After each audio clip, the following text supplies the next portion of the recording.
আসসালামু আলাইকুম এভরিওয়ান। আজকে আমি ছাদে গিয়েছিলাম আমার পাখির খাঁচাগুলো দেখতে, তখন দেখি যে এই অবস্থা। এই যে দেখেন, ডিমগুলা সব ফেলে দিছে পাখিগুলা। কতগুলা ডিম হয়েছিল, এখন সবগুলা ফেলে দিছে। এখন সবগুলার মধ্যে দেখলাম যে বাচ্চা হবে, বাচ্চাগুলার সবগুলার মধ্যে একটু একটু করে ভ্রূণও কেবল হয়েছে। এই দেখেন কতগুলা ডিম, প্রায় 13টার মতন ডিম ওরা এইভাবে ফেলে দিছে।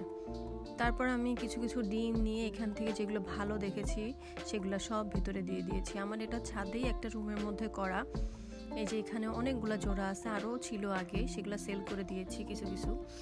এখন এই জিনিসগুলো এই কয়টাই আছে।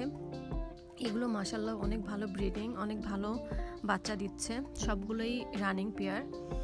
এখন এই যে বাচ্চা দেখেন, এই যে এটার মধ্যে কতগুলো আছে আলহামদুলিল্লাহ। এটা প্রায় আমাদের 30-40টার উপরে বাচ্চা দিচ্ছে এই পেয়ারটা।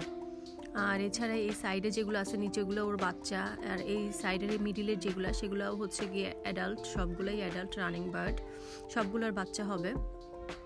আর এই যে পাশে আমি বাচ্চাগুলো রেখেছি, এগুলো সেল করে দিব। এগুলো হচ্ছে কি সব মেল বাট। তো এগুলো দেখার জন্য আসছিলাম উপরে এসে তো দেখি পাখিগুলো সব ফেলে দিছে।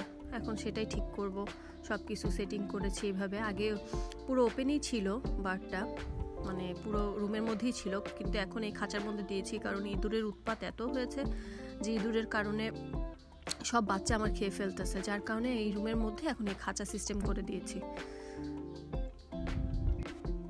এই তো, এখন আপনারাও কারা আমার মতন এরকম বার্ড লাভার আছেন, বার্ড বাসায় পালেন, আমাকে অবশ্যই কমেন্ট করে জানাবেন। আল্লাহ হাফেজ।